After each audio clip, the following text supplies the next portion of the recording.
में अर्जुन को स्वयं भगवान कह रहे हैं कि उस परमेश्वर की शरण में जा, उसके लिए उन संतों के पास जा जो तत्वदर्शी हो।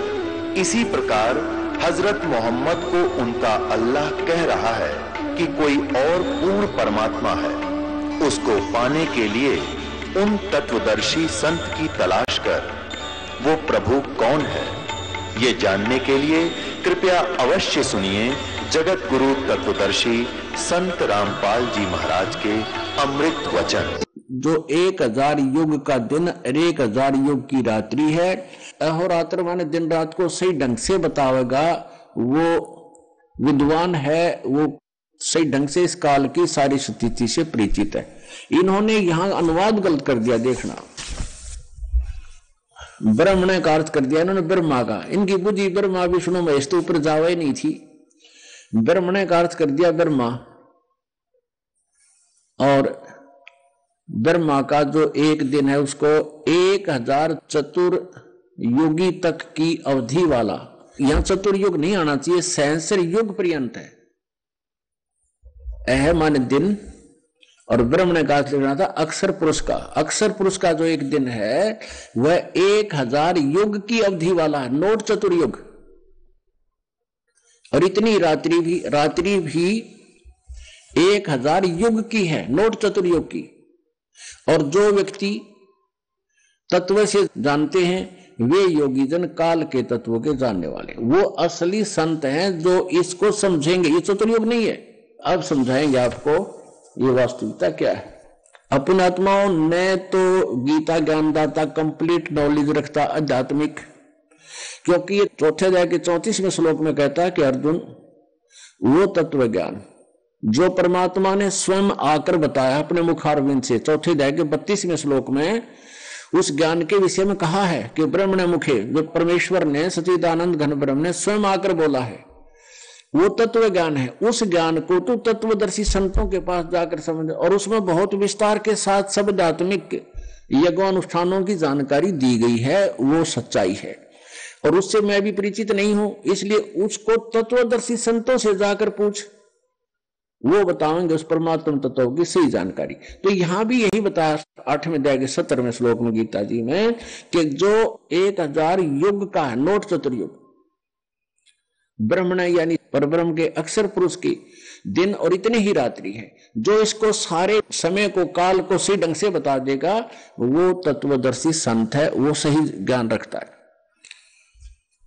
अब आपके समक्ष इन सभी भगवानों की सतिथि आयु बताते हैं जो कबीर परमेश्वर ने, यानी हम सबके मालिक ने, सबके जनक ने हमें बताई है। जैसे गीता जी अध्याय नंबर 10 के और श्लोक नंबर 2 में गीता ज्ञानदाता कहता है कि अर्जुन मेरी उत्पत्ति को, मेरे जन्म को ये न तो देवता जानते, न ये ऋषि जानते, न ये सिद्ध पुरुष जानते, क्योंकि ये सभी देवता मुझसे ही उत्पन्न हुए।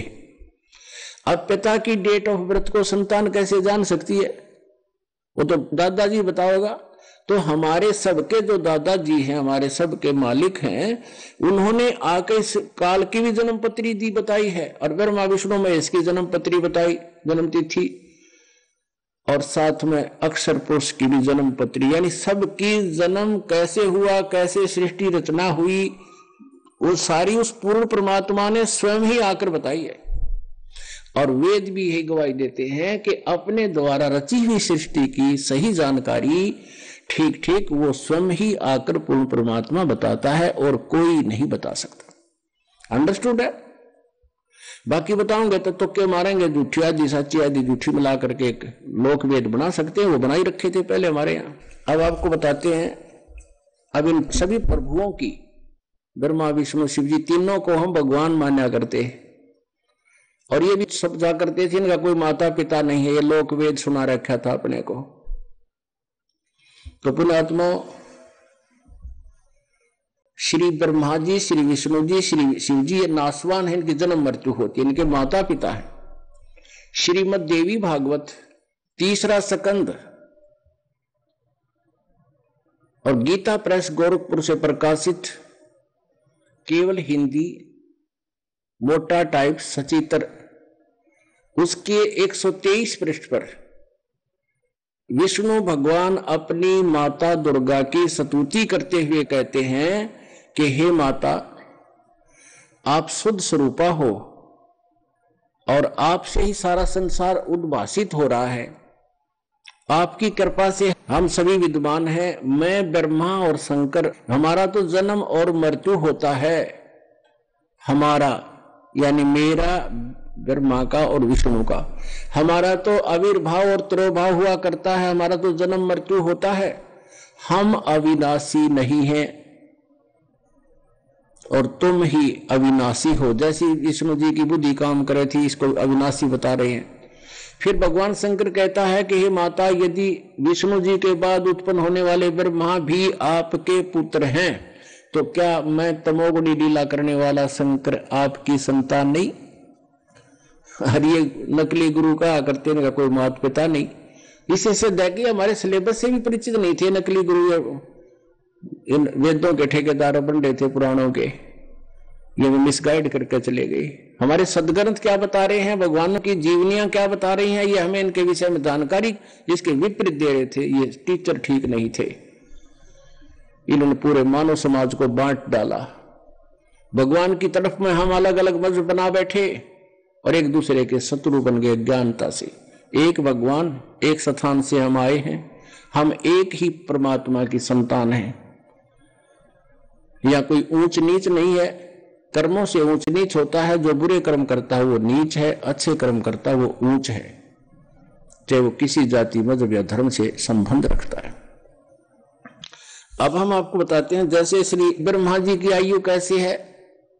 ब्रह्मा जी की दिन रात की गणना चतुर्युग से होती है और अक्षर ब्रह्म यानी अक्षर पुरुष की गणना केवल युग से होती है, 1000 युग से होती है, और ब्रह्मा जी की 1000 चतुर्युग से गणना है।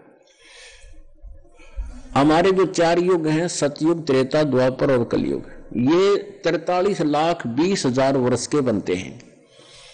4,32,000 वर्ष इस कलयुग की आयु है, अवधि है, और ये सबसे कम है। इससे डबल है द्वापर युग की, इससे डबल।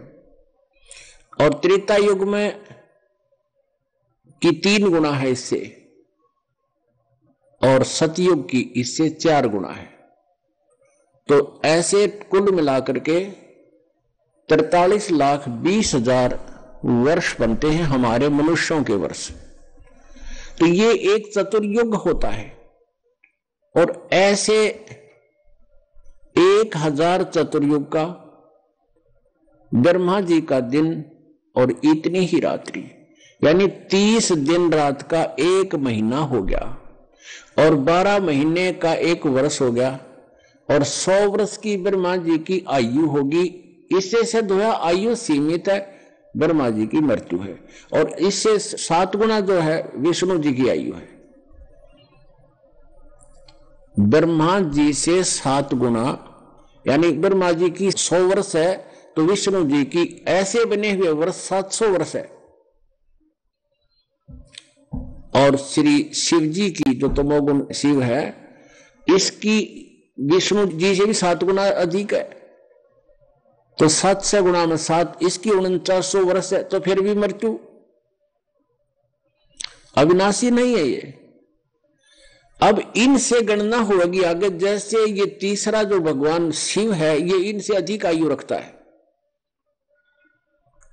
और ये 70,000 बार जब ये त्रिलोकीय शिव मर लेगा, इसको त्रिलोकी भगवान कहते हैं इनको, इन छोटे वाले लोगों की, तो 70,000 बार जब ये त्रिलोकीय शिव की मृत्यु हो लेगी, ऐसे 70,000 शिव मर लेंगे, और ये प्राणी जो ब्रह्मा विष्णु महेश की वर्तमान में जो पद पर विराजमान है, ये अन्य योनियों में चले जाएंगे, 84 लाख योनियों में चले जाएंगे।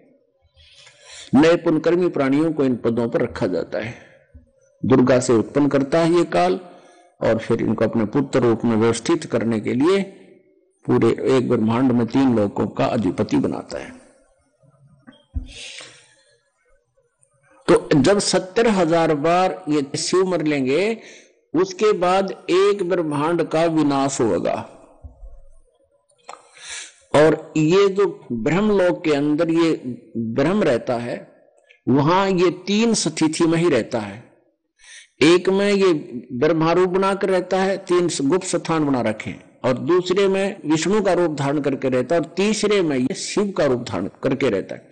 और जिस भी अक्षेत्र में ये जैसे विष्णु जी का रूप धारण करके रहता है, तो वहां दुर्गा को, देवी को अपनी पत्नी रूप में रखता है।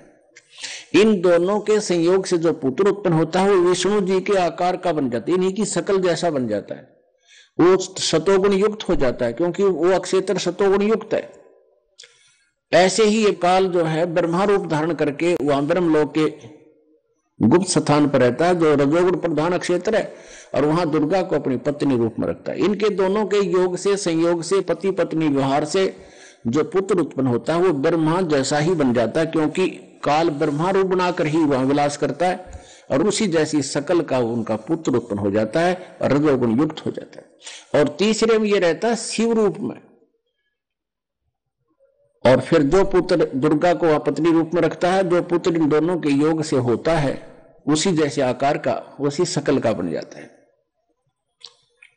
तो ऐसे ये वहां पर भी जब ये 70,000 बार जब त्रिलोकीय शिव मर जाएगा, तब ये काल जो शिव रूप में काल वहां रहता है, जिसे काल रूपी ब्रह्म भी कहते हैं, सदा शिव भी कहते हैं, उसकी मृत्यु होती है। एक ब्रह्मांड का विनाश समझो एक युग हो गया। 70,000 बार जब त्रिलोकीय शिव की मृत्यु होगी तो वो एक युग बन गया, और काल की मृत्यु हुई, शरीर छोड़ दिया इसने वहां पर अपना शिव रूप में, तो काल की मृत्यु होगी, यो एक युग हो गया। किसका? ये उस अक्षर पुरुष का। गीता जी अध्याय नंबर 15 के श्लोक नंबर 16 में 2 पुरुष हैं, सर्वपुरुष और अक्षर पुरुष। अब सर्वपुरुष तो सीधा ही नाशवान है, तो आप कह रहा है मेरे भी जन्म मृत्यु, तेरे भी जन्म मृत्यु होते हैं, और ये ऐसे जन्म मृत्यु होते हैं। अब इसकी मृत्यु होगी 70,000 बार, जब इसका पुत्र मर जाएगा शिव, उसके बाद इसकी मृत्यु होगी, और यू योग हो गया एक किसका? अक्षर पुरुष का। तो ऐसे 1000 युग का अक्षर पुरुष का दिन और 1000 युग की रात, ऐसे जो 30 दिन रात का 1 महीना बन गया, तो ऐसे 12 महीने का 1 वर्ष बन गया किसका? अक्षर पुरुष का। और ऐसे 100 वर्ष की आयु है इस अक्षर पुरुष की।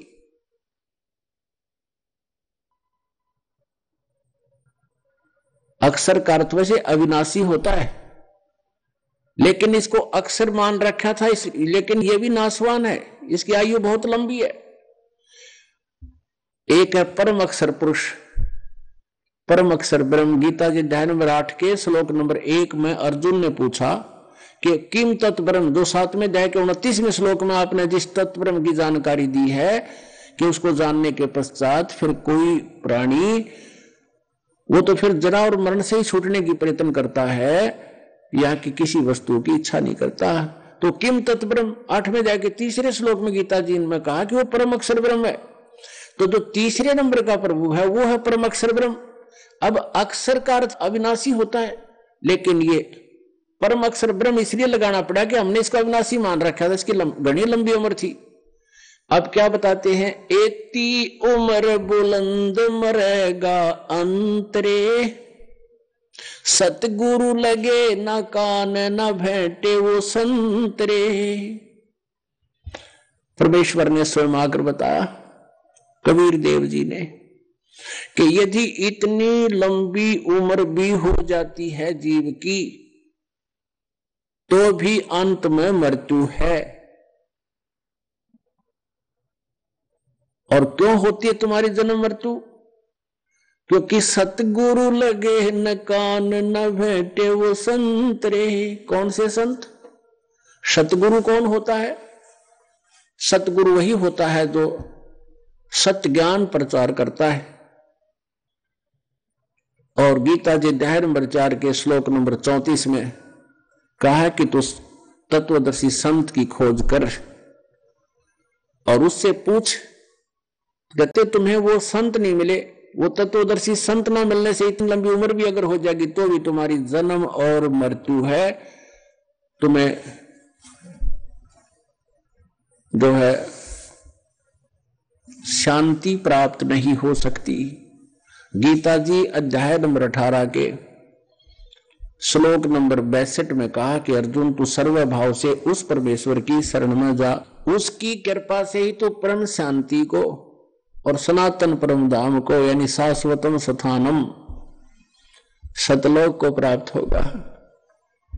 अपने आत्मा जब तक जन्म मृत्यु है शांति नहीं हो सकती।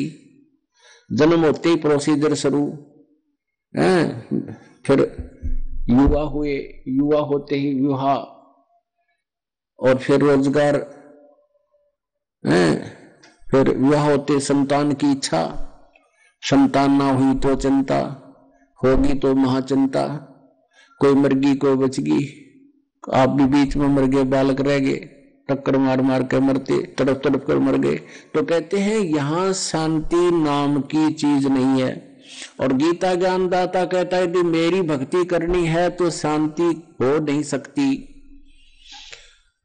युद्ध भी कर, मेरा सिमरन भी कर। गीता जी अध्याय नंबर 8 के श्लोक नंबर 5 और 7 में गीता ज्ञानदाता कहता है, 8वें अध्याय के 13वें श्लोक में इसने अपना मंत्र बता दिया कि मुझ ब्रह्म का एक मंत्र है, नथिंग एल्स। अब कहता है 8वें अध्याय के 5वें और 7वें श्लोक में कि अर्जुन तू मेरा सिमरन भी कर और युद्ध भी कर, मुझे प्राप्त होगा। अब इसने स्पष्ट कर दिया कि मेरी भक्ति करनी है, ओम नाम का जाप है, और युद्ध तो करना पड़ेगा क्योंकि मेरे शरण में शांति नहीं हो सकती। ओम के जाप से शांति नाम की चीज नहीं। इसलिए 18वें अध्याय के 62वें श्लोक में कहा कि सर्वभाव से तू उस परमेश्वर की शरण में जा, उसकी कृपा से तो परम शांति और सनातन परम धाम को प्राप्त होगा। अब प्रसंग चल रहा है गीता जी अध्याय नंबर 15 के श्लोक नंबर 17 में, जिस परम अक्षर ब्रह्म के बारे में बताया है कि उत्तम पुरुष है तू अन्य परमात्मा इति उदाहरत है। यह लोग तरम अवश्य विवर्ती अवय ईश्वर है, वो अविनाशी परमेश्वर है। अब अक्षर माने भी अविनाशी, सर माने नाशवान, अक्षर जिसका नाश ना होता हो। यहां अक्षर पुरुष कहा इसको, क्षर पुरुष ये ब्रह्म है। ये तो अंडरस्टूड है कि सीधा नाशवान है, स्वयं भी कह रहा है मेरी जन्म मृत्यु होती है। और अक्षर पुरुष को हमने अविनाशी मान लिया, लेकिन यहां आगे इसका ये शंका क्लियर कर दी है, डाउट क्लियर कर दिया कि उत्तम पुरुष है तो अन्य परमात्मा उदाहरते ये लोग तरम अविश्य विवर्ती अव्यय ईश्वर है, वो है अविनाशी भगवान। तो इसे से देखिए अक्षर पुरुष अविनाशी कहलाते हुए अविनाशी नहीं है। ये कैसे अविनाशी नहीं है, इतनी लंबी उम्र है उसकी। तो इसलिए इसको भी अविनाशी का भ्रम हो गया था, इस कारण से इसको अक्षर पुरुष कहने लगे, और वास्तव में अविनाशी तो कोई और है।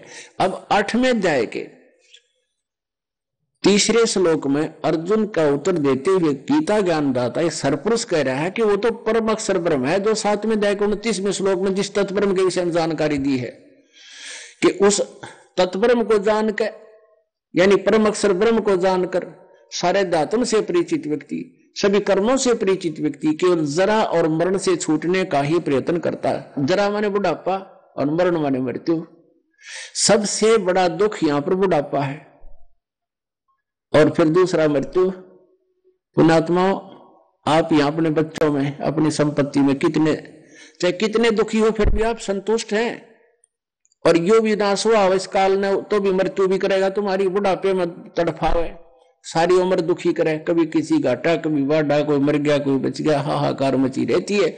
और लास्ट में दे ही तोड़ा बुढ़ा करके बयान में उठा जा ना बैठा जा, कभी आंख कभी पिंडी भड़के, कदे दांत निकलवाने, कदे चढ़वाने, बुरा हाल है। और फिर मृत्यु सबसे बुंडा काम करा, हमारी गल मारा पल सब कुछ का तेरा तेरा तेरा, और फिर छोड़ ही मेरा। तो इतना बुरा हाल हमारा कर रखा है, हमारी आंखें नहीं खुलने देता। इसने इतना नशा कर दिया हमारे ऊपर, इतना प्रभाव डाल दिया यहाँ की ऐसी व्यक्ति बना दी, ऐसा घुमा दिया अपने इसने प्रेशर से कि जीव के बस का नहीं। जैसे किसी ने कोई शराब प्या दिया, छित 2 पैग अच्छे मार दिए, मुंह काटी चक्कर देखी जाए, पता नहीं तू बोल किस तरह है। तो हमारे को इसने इतना नशा कर रखा है। कबीर परमेश्वर कहते हैं, कबीर ये माया अटपटी सबगट आनड़ी, और किस किस ने समझाऊं या को भांग पड़ी। अब इस भांग का नशा उतरेगा, ये एंटीबायोटिक खानते हैं। ये ज्ञान समझने से आप यही रहोगे, यही बच्चे होंगे, आपको भी सुख देगा। परमात्मा सुखदाई है, इस विधि से आप भी सुखी रहोगे। आपकी अकाल मृत्यु भी बचेगी, आपके बच्चों की भी बचेगी, और वो परमात्मा मिलेगा जिसकी हमें खोज है, जिसके लिए सभी सदग्रंथ प्रमाण करते हैं कि वो है परम अक्षर ब्रह्म। उसकी साधना करने से फिर कभी मृत्यु नहीं होगी। अब गीता जी अध्याय नंबर 8 के श्लोक नंबर 3 में कहा कि वो है वो परम अक्षर ब्रह्म। वो तत्ब्रह्म जो है परम अक्षर ब्रह्म है, जिसको जानने के बाद प्राणी केवल जरा और मरण से छूटने का ही प्रयत्न करता है। जरा मैंने बुढ़ापा है। अपन आत्मा जब तक ये प्राणी थोड़ा सा हाथ पैर चल रहे हैं ना, इसके इतने इसका जस्ती को ना बुढ़ा होकर दुखी भी हुआ करे। हम देखते हैं वृद्ध आदमी लाठी का सारा धीरे धीरे चलते हैं बेचारे, और हम खेदे ही निकल जाते हैं। इस तत्व ज्ञान से जब आप उनके आसपास से गुजरोगे, आपको पता चलेगा कि ये हमारे ऊपर भी आने वाली है। तो उससे हम क्या करेंगे, क्योंकि बुढ़ापे में सुख भगवान दे सके, संतान नहीं दे सकती। चाहे आपकी कितनी अच्छी संतान है, नेक है, आपकी खूब सेवा करे, लेकिन आप जी ने जीवन भर भक्ति करी नहीं, सारी उम्र पाप इकट्ठे करे, तो उन पापों का दंड तो वृद्धावस्था में भी भोगना ही पड़ेगा। जैसे पिता के पेट में दर्द हो गया या पैर में हो गया, कोई भी किसी कारण से कहीं भी पीड़ा है, तो संतान जो है बैठ के दुख में दुखी हो सकती है, अच्छा ट्रीटमेंट करा सकती है, लेकिन उस व्यक्ति के, उस प्राणी के संस्कार कमजोर हैं तो औषधि भी नहीं लगा कर रिएक्शन करने लग जाती है। अब उस किए हुए पाप के कर्म तो उस बुढ़े ने भोगने पड़ेंगे। वह 30 बालक नहीं सहन कर सकते, उस पेट के दर्द ने बुढ़ा सहन करेगा। और संतान वैसे अच्छी भी है, क्या सहयोग दिया संतान ने। तो हमने इसलिए ये ज्ञान दिया जाता है कि जब आपके ऊपर एक और आपदा आवेगी, बुढ़ापा, और जीवन में तो ना जाने कितनी घटनाएं आपके ऊपर आ सकती हैं प्रारब्ध के संस्कारवश, तो ये इस परमात्मा, समर्थ परमात्मा कबीर परमेश्वर की भक्ति से, इसकी साधना करने से, ये साधना जो दास आपको बताएगा, इससे आपके जीवन में आने वाले प्रारब्ध के जो संकट हैं वो भी कटेंगे, खत्म होंगे, और बुढ़ापा भी आपका बहुत हल्का होगा, बहुत ही कम संकट में आपका जीवन व्यतीत हो जाएगा।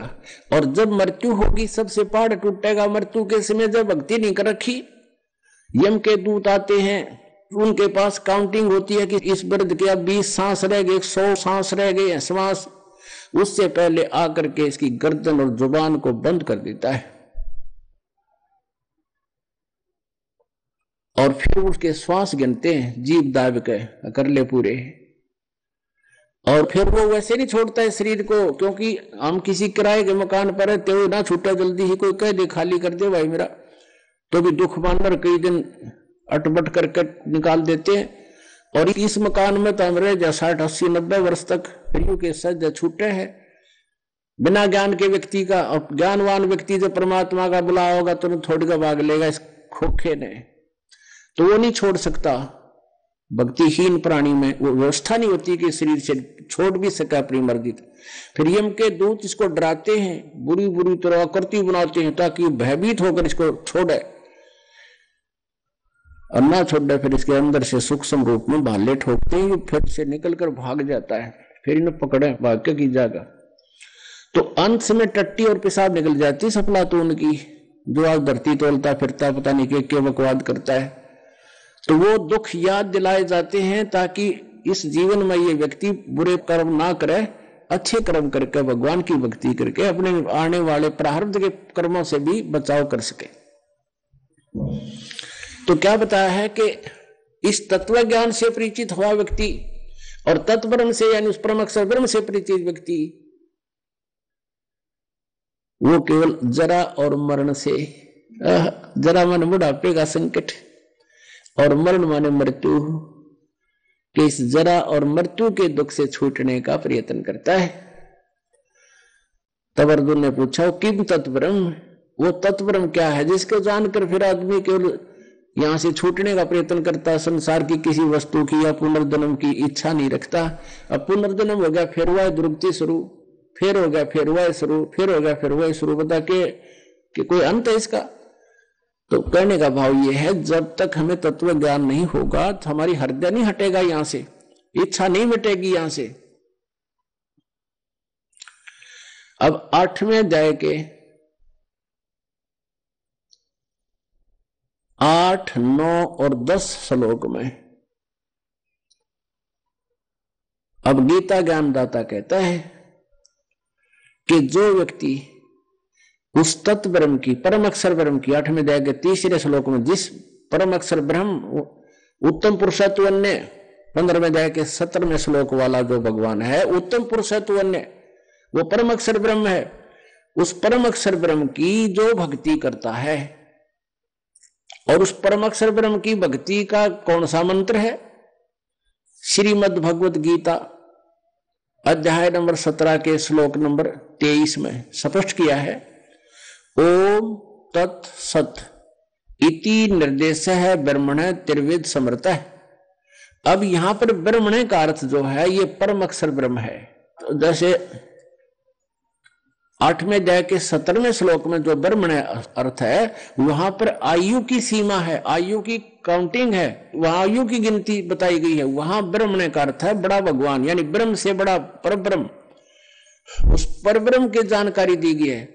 और यहां पर जो लिखा है ओम तत् सत, इन तीनों भगवानों की, सर्वपुरुष, अक्षर पुरुष और परम अक्षर पुरुष, सर्वब्रह्म, अक्षर ब्रह्म और परम अक्षर ब्रह्म, इन तीनों प्रभुओं की साधना का मंत्र है।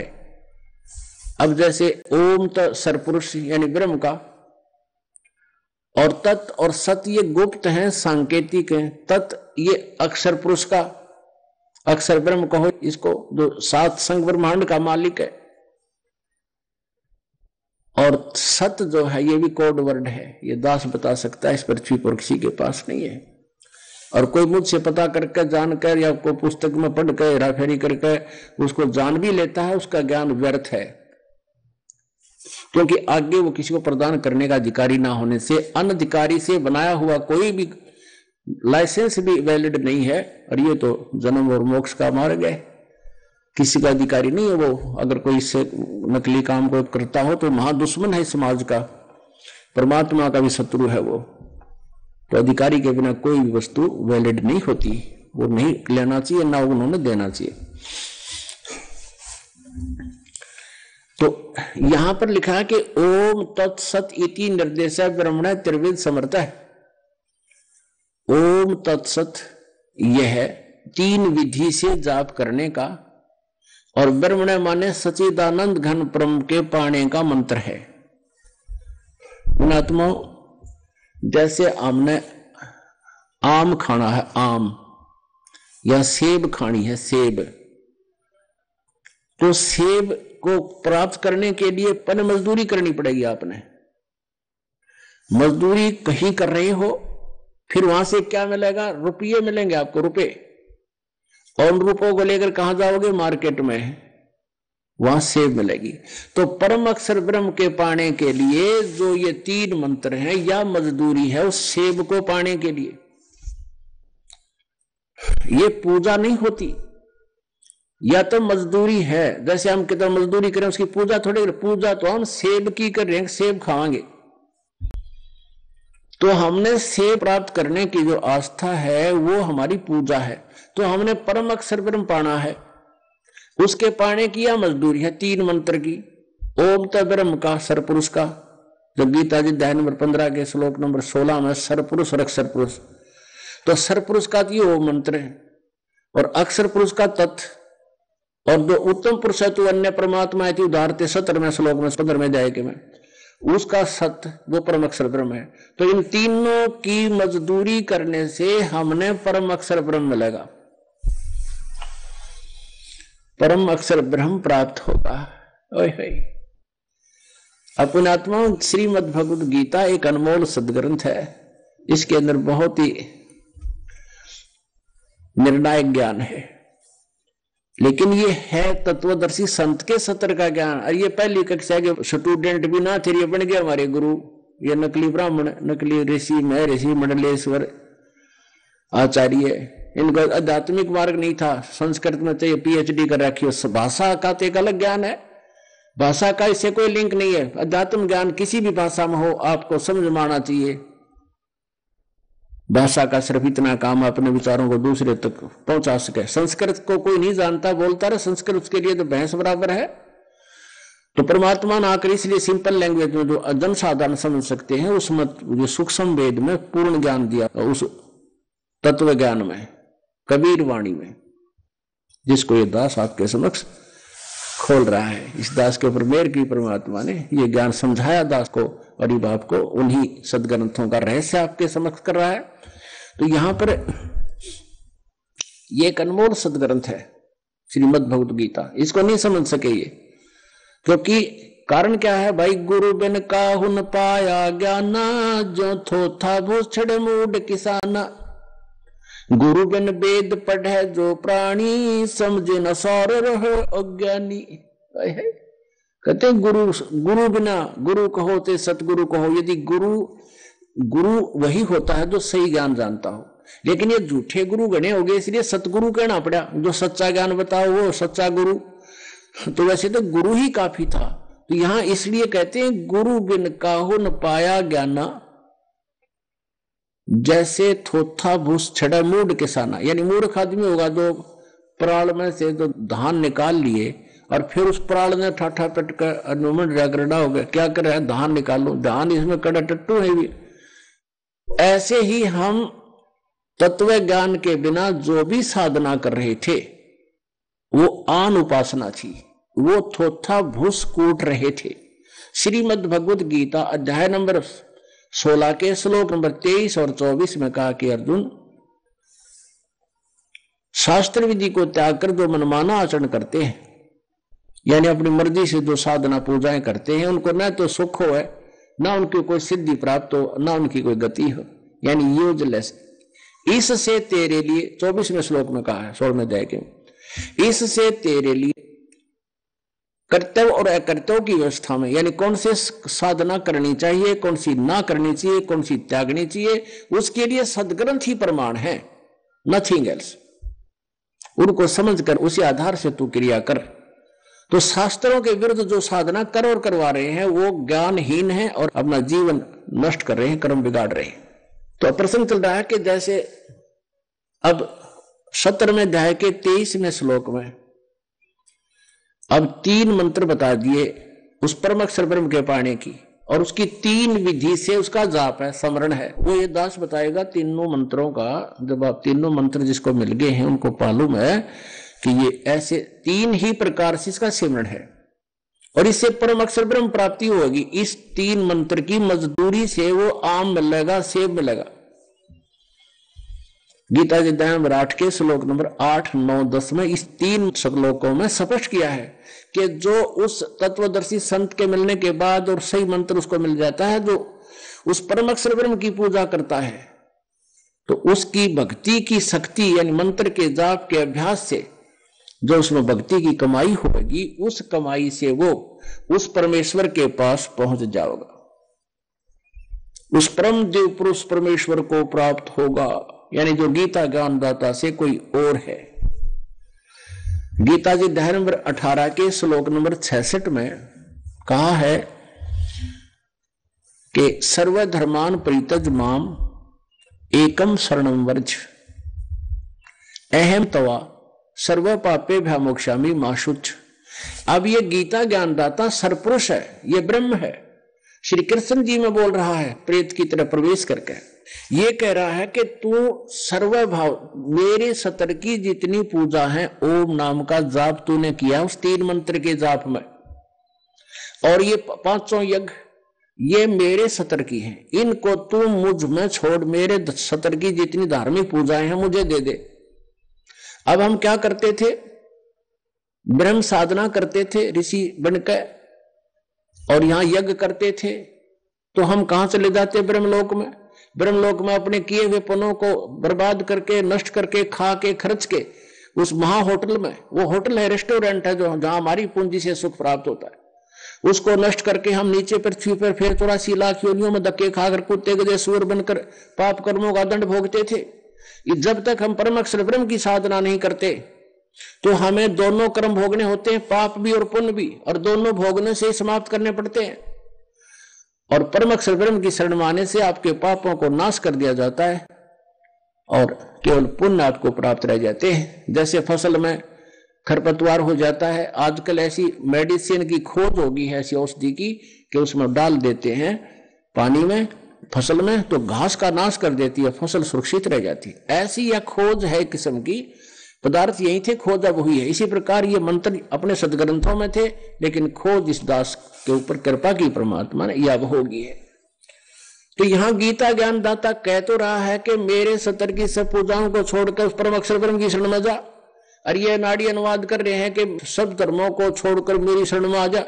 श्री कृष्ण जी की शरण में तो पहले कह रहे अर्जुन मैं तो आपकी शरण में हूं, दूसरे अध्याय के 7वें श्लोक में कहता है कि हे भगवान मैं आपकी शरण हूं, और जो मेरे हित में हो आप वो ज्ञान मुझे बताओ, मेरी अकल काम करना बंद करेगी। वो तो पहले कह रहा मैं तेरी शरण में हूं, तो अब मेरी शरण में आने का क्या औचित्य था यहां भगवान का कहने का, या समझ नहीं सके। ये अपने आत्माओं जैसे 18वां अध्याय अंतिम अध्याय है श्रीमद् भगवद गीता का, और ये 60, 61, 62 से आगे आगे जो लास्ट श्लोक चल रहे हैं, और 66 तक इसमें ज्ञान है, आगे तो फिर अलग से क्रियाएं बताई हैं। तो यहां क्या बताया कि अंतिम तक ज्ञान हो गया और अंतिम अध्याय आ गया, अंतिम श्लोक हो गए। अब गीता ज्ञानदाता कहता है 18वें अध्याय के 62वें श्लोक में कहा कि सर्वभाव से तू उस परमेश्वर की शरण में जा, उसकी कृपा से तू परम शांति को, सनातन परम धाम को प्राप्त होगा। अब 18वें अध्याय के 63वें श्लोक में यह कहा कि अर्जुन जो मैंने कहना था तेरे तक कह दिया, ये गीता का अति रहस्यमय ज्ञान तुझे सुना दिया, अब तेरा जैसे समझ में आवे ऐसे कर ले। जब मेरी शरण में आना है तो युद्ध कर, शांति नहीं, युद्ध करना पड़ेगा। और तूने परम शांति चाहिए, युद्ध याद नहीं करना पड़े, तो तू उस परमेश्वर की शरण में जा। अब तू फैसला कर ले मेरी शरण में रहना है या उसकी शरण में जाना है। ये गुप्त से गुप्त ज्ञान तुझे दे दिया गीता जी का, लास्ट हो गया। अब 18वें अध्याय के 64वें श्लोक में गीता ज्ञान दाता कहता है एक और रहस्य युक्त ज्ञान बताता हूं, एक और गुप्त से गुप्त वेद बता दूं। इष्टे असी में दृढ़मिति तत्वक्षामि ते हितम, के इष्ट माने इष्ट देव है मेरा भी, वही 18वें अध्याय के 62वें श्लोक में जिस परमेश्वर की शरण में जाने को तुझे कह रहा हूं वह मेरा भी पूज्य देव है, मैं भी उसी की आराधना करता हूं। और स्वयं परमेश्वर परम अक्षर ब्रह्म आकर गोरखनाथ से कहता गोरखनाथ तेरा ज्योत स्वरूपी अलख निरंजन ये ब्रह्म ये भी धरता ध्यान हमारा, ये मेरी पूजा करता है। और ये स्वयं स्वीकार कर रहा है कि मेरा भी इष्ट देव है। इन्होंने अनुवाद गलत कर दिया, यहां पर इष्ट का प्रिय कर दिया। अब अगर यहां फिर नो कहता कि मैं गुप्त से गुप्त भेद बताता हूं तो मेरा खास्ट प्रिय है, तो पहले बता दिया गुप्त से गुप्त 63वें श्लोक में, 18वें अध्याय के 63वें श्लोक में कह दिया कि ये गुप्त से गुप्त गीता जी का ज्ञान मैंने तेरे को कह दिया। अब कहे एक भेद और बताता हूं 18वें अध्याय के 64वें श्लोक में कि एक और गुप्त से गुप्त भेद बताता हूं कि मेरा पूज्य देव भी यही है। अब 18वें अध्याय के 65वें श्लोक में गीता ज्ञान दाता कहता है मेरी शरण में रहना है तो उठ भाई और युद्ध कर, मुझे नमस्कार कर, मेरे में मन वाला हो, यानी मेरे में भावित हो। 8वें अध्याय के 6ठे श्लोक में कहा है कि जो भी साधक अंत समय में जिसमें भावित रहता है जिसमें जिसकी आस्था होती है तो उसी को प्राप्त होता है। तो यहां 18वें अध्याय के 65वें श्लोक में फिर गीता ज्ञानदाता कहता है कि तो मुझ में मन वाला बन, मुझे नमस्कार कर और मुझे प्राप्त होगा, नथिंग एल्स। अब 18वें अध्याय के 66वें श्लोक में कहा है, तुरंत यहां प्रश्न उत्तरी चल रहे हैं कि अब तो निर्णायक ज्ञान आ रहा है कि अगर उसकी शरण में जाना है तो सर्वधर्मान प्रीतजमाम, मेरे सतर के सभी धार्मिक पूजाएं मुझ में छोड़ दे। और फिर अहम तवा सर्व पापे व मोक्षामि मा सच। तो हम क्या करते रहे, पहले ओम नाम का जाप और ये यज्ञ जो करते रहे जैसा भी ज्ञान था, तो उसको ब्रह्म लोक में नष्ट कराते थे और पाप नो के नो रह जाते, उनको गधे कुत्ते सूर बनकर भोगते थे। अब हम उस परम अक्षर ब्रह्म की शरण में जाएंगे तो सबसे पहले हमारे पापों का नाश करेगा। और जो इसके सतर की ओम नाम के जाप की साधना, क्योंकि हमने इससे छुटकारा पाना, इसका कर्जा हमारे ऊपर है, इसको दे देंगे, ये हमने कुत्ते को दे सूर नहीं बना होगा। हम इस पूंजी का प्रतिफल ना लेकर के इसका जमा करा देंगे, तू अपना किराया पकड़ और हमें छोड़ कर से मुक्त कर। पुणात्माओं, जिनको सृष्टि रचना समझ में आ गई है उनको पता है कि ये पृथ्वी लोक भी घूम रहा है और 21 ब्रह्मांड भी घूम रहे हैं, और हम इस पृथ्वी लोक पर इस काल के लोक में बैठे हैं, इसके वायुयान में घूम रहे हैं और इसने टैक्स लगा रखा है इसका, इस यात्रा का, और मजदूरी करो, इसका पूरा करो, इसका किराया लेता हमारे से। तो परमात्मा ने यह विधि बताई है कि साधना करके इसका प्रतिफल मत लेना, किराया दे दो इसका, तो इसका टैक्स दे देंगे हम, ये हमारा कर्जा मुक्त कर देगा हमें। ओम नाम का जाप हम इस काल को देंगे, ब्रह्म को, और जितनी भी हम यज्ञ धर्म आदि कर रहे हैं ये सब इसको देगा जब पीछा छूटेगा अपना। और फिर कहता है सर्वधर्मान प्रीतजमाम एकम शरणम व्रज, एकम माने जिसके बराबर दूसरा ना हो, अद्वितीय, उस पर अक्षर ब्रह्म की शरण में जा। अहम तवा सर्व पापे भय मोक्षामि मा शुच। फिर कहता मैं तेरे को कोई दंड नहीं दूंगा, क्योंकि फिर ये मांगे कि हमारे तो जब इसका हमारा फैसला हो गया, तू चिंता ना करे। कहता है तब तेरा छुटकारा हो सकता है, तू उसकी शरण में जा और तत्वदर्शी संत बिलैर। ये 17वें अध्याय के 23वें श्लोक में जो कोड वर्ड है मंत्रों का, ये वो तत्वदर्शी संत ही बता सकता है, और उसकी भक्ति करने से ही तेरा मोक्ष होगा। क्लियर कर दिया कति। और यहां गीता अनुवादकर्ताओं ने आज तक इस दास से पहले सबने अनर्थ कर रखा है, वर्ज माने आना कर रखा है, जबकि वर्ज माने जाना होता है। जैसे इंग्लिश वर्ड गो है, गो, गो मीन जाना, और गो का अर्थ कोई कम करता है यानी आना करता है। तो कितना विद्वान है, कैसा समझा उसने उस सेंटेंस को, वो महामूर्ख है। तो इन्होंने वर्ज माने आना कर दिया, जबकि वर्ज माने जाना होता है, क्योंकि इनकी बुद्धि का सतर श्री कृष्ण यानी विष्णु जी से ऊपर गया को नहीं। इन्होंने श्री विष्णु जी को, इस सतोगुण विष्णु जी को परम पुरुष मान रखा था। अपनात्माओं, श्रीमद् भगवद गीता अध्याय नंबर 2 के श्लोक नंबर 46 में इसको आपको फिर याद दिलाते हैं कि इसमें कहा है कि जब आपको परमात्म तत्व का ज्ञान हो जाएगा, परम अक्षर ब्रह्म की जानकारी हो जाएगी, उस समय तेरी स्थिति ऐसी हो जाएगी अर्जुन, जैसे बहुत बड़े जलाशय की प्राप्ति के उपरांत एक छोटे जोड़ में रह जाती है, जो जिसका पता है कि 1 वर्ष वर्षा ना हुई तो ये सूख जाएगा और इसके आश्रित भी तरफ तरफ का मरेंगे। तो ब्रह्मा विष्णु महेश नासवान, इन पर आश्रित व्यक्ति कैसे परम शांति प्राप्त करेगा? 18वें अध्याय के 62वें श्लोक वाली। आइए अब हम उन श्रद्धालुओं के अनुभव जानते हैं जो जगत गुरु तत्वदर्शी संत रामपाल जी महाराज जी से दीक्षा प्राप्त कर चुके हैं तथा उनके द्वारा बताए गए भक्ति मार्ग पर चल रहे हैं। नमस्कार जी। नमस्कार। क्या नाम है जी आपका? चंदन शाह। चंदन जी, आप कहाँ के रहने वाले हैं? दिल्ली सोनिया विहार। संत रामपाल जी महाराज से नाम दीक्षा आपने कब ली? 28 अगस्त 2017। चंदन जी, संत रामपाल जी महाराज की शरण में आने से पहले आप क्या भक्ति साधना करते थे? हिंदू धर्म में प्रचलित सभी देवी देवताओं की भक्ति किया करते थे, जैसे काली माँ की हम इष्ट मान के उनकी पूजा किया करते थे, और बाकी जैसे मम्मी पापा कहा करते थे कि आज बेटा रविवार है, आज जाओ आप शिव जी को जल चढ़ाओ, तो जाते थे। जो जो हमें कहा जाता था हम सभी भक्ति साधनाएं करते थे। बल्कि हमें यह भी नहीं पता था कि लाभ कहते किसे हैं, क्योंकि इन लोगों का विधान है, इन देवी देवताओं का, कि जैसा कर्म करेगा वैसा ही ये दंड देंगे या हमें वैसा ही परिणाम देंगे। तो ना ही तो ये हमें सुख दे सकते थे, ना ही कोई अन्य लाभ दे सकते थे। जैसा हम कर्म करते थे वैसा ही ये दे सकते थे। इस वजह से हम जैसा कर्म करते थे हमें प्रारब्ध प्राप्त होता था। जैसे मेरी मम्मी को बहुत पुराना कमर का दर्द रहता था, वो तमाम डॉक्टरों से दिखाया, तमाम MRI करवाए, एक्सरे करवाए, पर कहीं से लाभ प्राप्त नहीं हुआ, क्योंकि वो सही नहीं हो रहा था।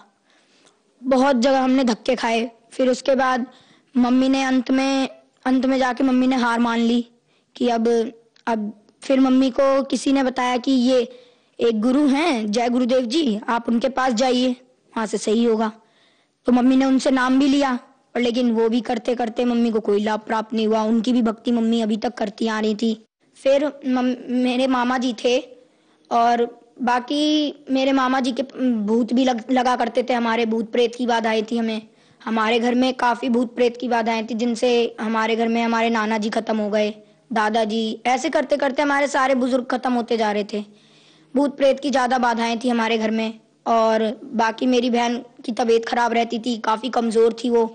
उसकी कभी पैरों की नस चलने लग जाती तो उसे अस्पताल लेके भागना पड़े। हफ्ते में कम से कम 4 दिन तो अस्पताल में बीतते थे हमारे। बाकी मेरी भी तबीयत खराब रहती थी। मुझे अचानक से फीवर होता था और पता नहीं कब वो बढ़ जाता था, हाई लेवल पे हो जाता था। और संत रामपाल जी महाराज से जुड़ने से पहले मुझे टाइफाइड हो गया। टाइफाइड जो हुआ तो फिर मेरे को हाई लेवल का टाइफाइड हो गया। उसमें डॉक्टर के पास गए तो उन्होंने कहा कि उन्होंने मेरा खून जांच किया। सबसे पहले उन्होंने बताया इसका खून काला हो चुका है, अब ये जिंदा नहीं बच सकता, अब आप कहीं पे भी ले जाओ इसे, ये जिंदा नहीं बच सकता। हमें काली माँ की भक्ति करते हुए हमें कोई लाभ नहीं मिले। हमने उन्हें इष्ट रूप में पूजा, हमें कोई लाभ नहीं हुए, बल्कि हमें दिन प्रतिदिन नुकसान होती रहती थी। हमारी आर्थिक तंगी थी, काफी फाइनेंशियल प्रॉब्लम थी हमारे घर में। तो जगत गुरु तत्वदर्शी संत रामपाल जी महाराज से जुड़ने से पहले हम जितनी भी भक्ति साधनाएं करते थे उनसे हमें कोई लाभ प्राप्त नहीं हुए। तो फिर इन सब परेशानियों के बीच आपको संत रामपाल जी महाराज की जानकारी कहाँ से मिली? हाँ, हमारे मामा जी आए थे हमारे घर पे, तो उन्होंने हमें ज्ञान गंगा पुस्तक दी। तो मेरे अंदर ललक आ गई कि अब ये ज्ञान गंगा पुस्तक है, इसे पढ़ना चाहिए, अच्छी ज्ञान की पुस्तक है। तो मामा ने कहा कि इसे जरूर पढ़ना। तो मैंने उसे 3 महीने में पढ़ी, और उसके बाद मैंने ज्ञान समझ के सदगुरु संत रामपाल जी महाराज के पास पहले मैंने अपनी मम्मी को भेजा कि मम्मी आप जाओ, नाम लेकर आओ, अगर आपको कुछ लाभ मिलता है तो मैं भी आपके साथ जुड़ जाऊंगा। तो फिर मम्मी ने वहां से नाम दीक्षा ली। तो मम्मी आई तो मम्मी के कमर का दर्द एकदम छूमंतर हो गया, जैसे ऐसा लग रहा था कि वो दर्द था ही नहीं उनके। और फिर मैंने सोचा कि जब मम्मी के सही हो गया तो मुझे भी सही हो जाएगा। फिर मैंने मम्मी से कहा मम्मी बस आप मेरे को नाम दिला दो। मेरे रीढ़ की हड्डी में उस समय बहुत दर्द रहता था, टाइफाइड की वजह से भूख नहीं लगती थी मुझे, तो रीढ़ की हड्डी में ज्यादा पेन रहता था मेरे। मैं बेड पे पड़ा रहता था। और फिर जिस दिन नाम लेने जाना था 28 अगस्त को 2017 में, तो मैं उस दिन 5 किलोमीटर साइकिल अकेले चला के लोनी तक गया था। आप मानेंगे नहीं, मेरी तबीयत इतनी खराब थी, फिर भी मैं संत रामपाल जी महाराज से मैंने कहा अगर आप भगवान हो तो आप मेरे को अपने पास सही सलामत लेकर अपने पास तक पहुंचा दो, मैं आपसे जरूर नाम दीक्षा लूंगा। और फिर जब मैं वहां तक गया मेरे कमर का दर्द बिल्कुल खत्म हो गया नाम लेने से पहले। तो ऐसे करके हमने वहां पे सदगुरु रामपाल जी महाराज से नाम दीक्षा ले ली। चंदन, हमने सुना है कि संत रामपाल जी महाराज से नाम दीक्षा लेने के बाद श्रद्धालुओं को बहुत सारे लाभ प्राप्त होते हैं, तो क्या संत रामपाल जी महाराज से नाम दीक्षा लेने के बाद आपको भी कोई लाभ प्राप्त हुए? जी हाँ सर, हमें लाभ प्राप्त हुए। हमें सबसे पहला तो आध्यात्मिक ज्ञान पता लगा। हमें ये पता लगा कि आखिर सच्ची भक्ति क्या है, उसकी विधि क्या है। शास्त्र अनुकूल भक्ति प्राप्त हुई संत रामपाल जी महाराज से। उसके बाद हमें शारीरिक सुख भी मिले, आर्थिक सुख भी मिले। जैसे कि मम्मी के कमर का दर्द सही हुआ, बहुत पुराना दर्द। मैं भी अस्पताल में ही रहता था, हफ्ते के 4 दिन हमें अस्पताल दौड़ना पड़ता था, कैसे भी किसी भी कारण, किसी को कुछ हो जाता था, किसी को कुछ हो जाता था।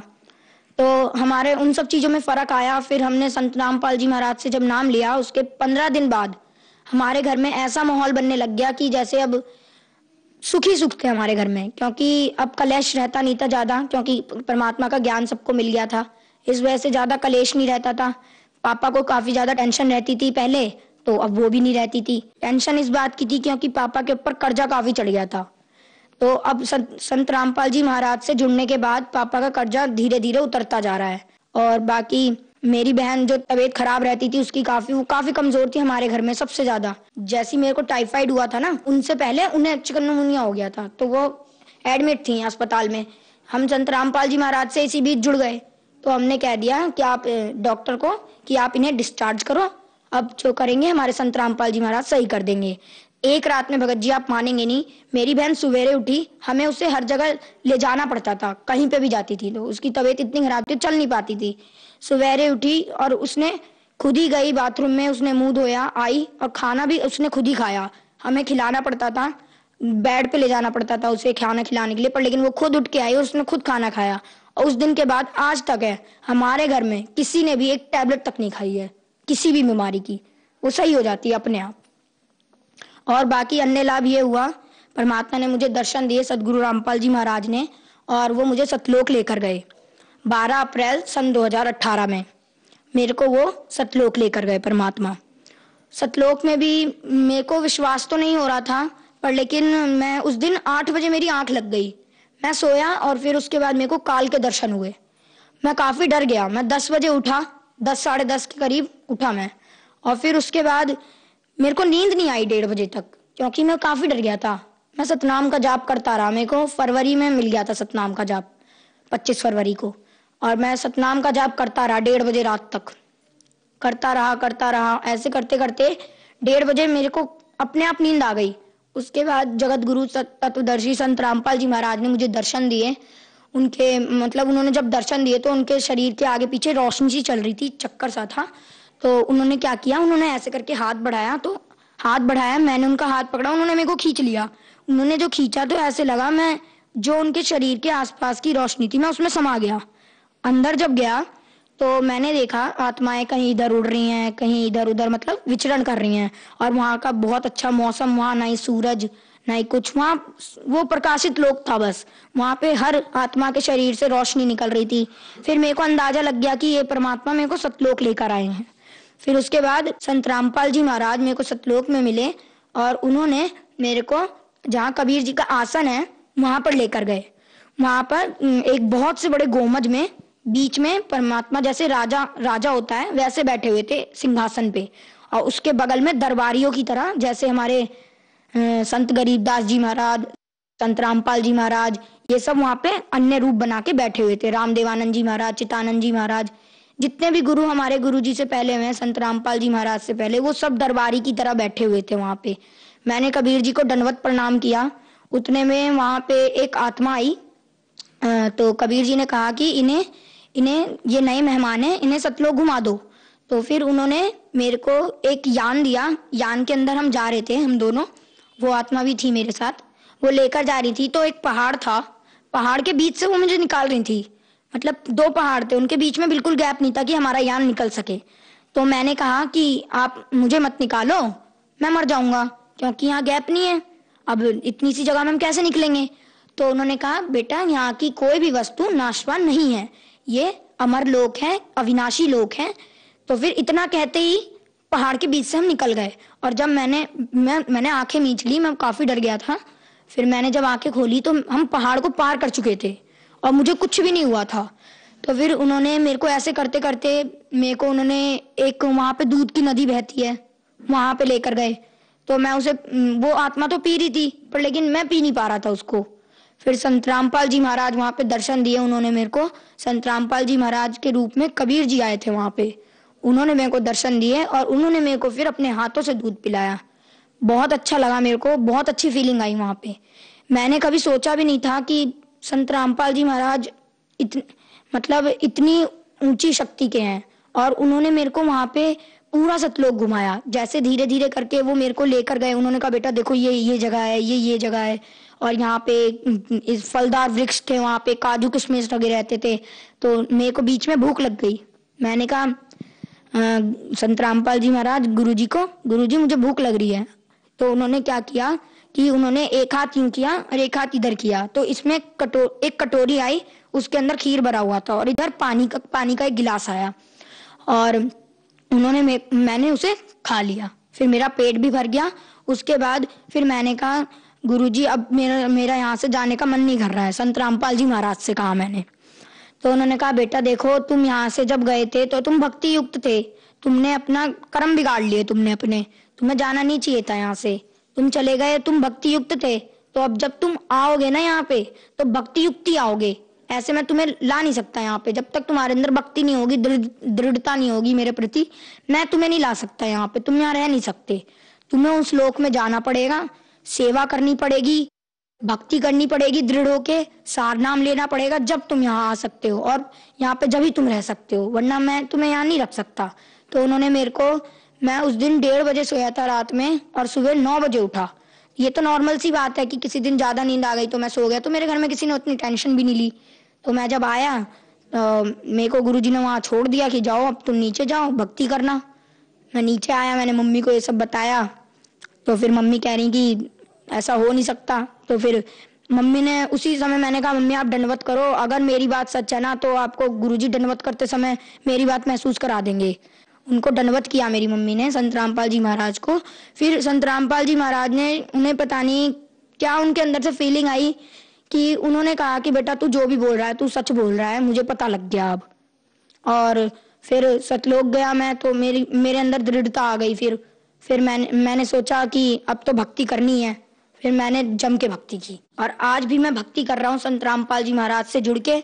और हमें अनेकों लाभ होते हैं, जैसे कि एक बार मेरे पापा सेल्समैन का काम करते हैं, टॉफी चॉकलेट की सेल करते हैं दुकानों पे।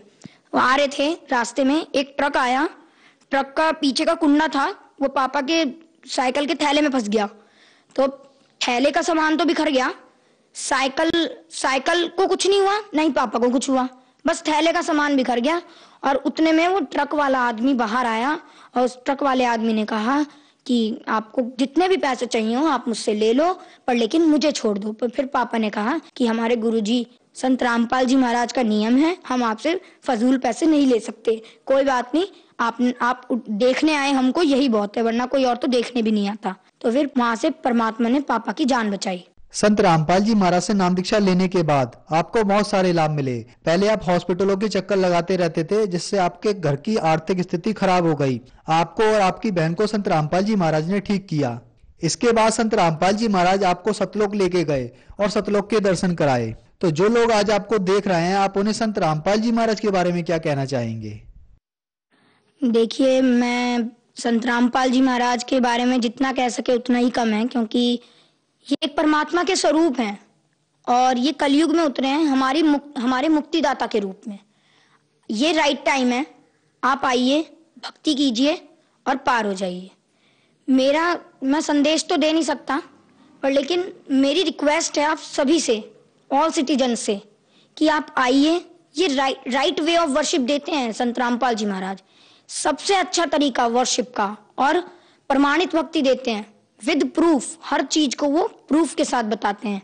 तो आप आइए, संत रामपाल जी महाराज से नाम दीक्षा लीजिए और अपना कल्याण करवाइए। चंदन, संत रामपाल जी महाराज से नाम दीक्षा कैसे ले सकते हैं?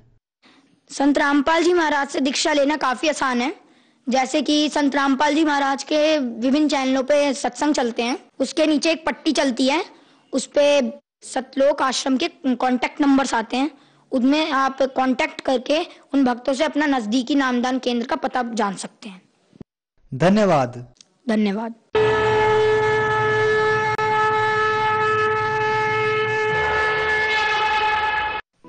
आप सुन रहे थे जगत गुरु तत्वदर्शी संत रामपाल जी महाराज के मंगल प्रवचन।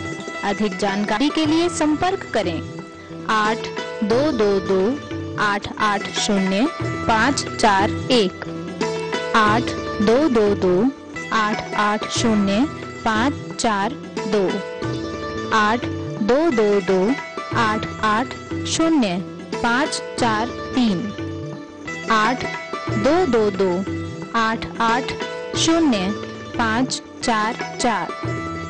हमारी वेबसाइट है www.jagatgururampalji.org।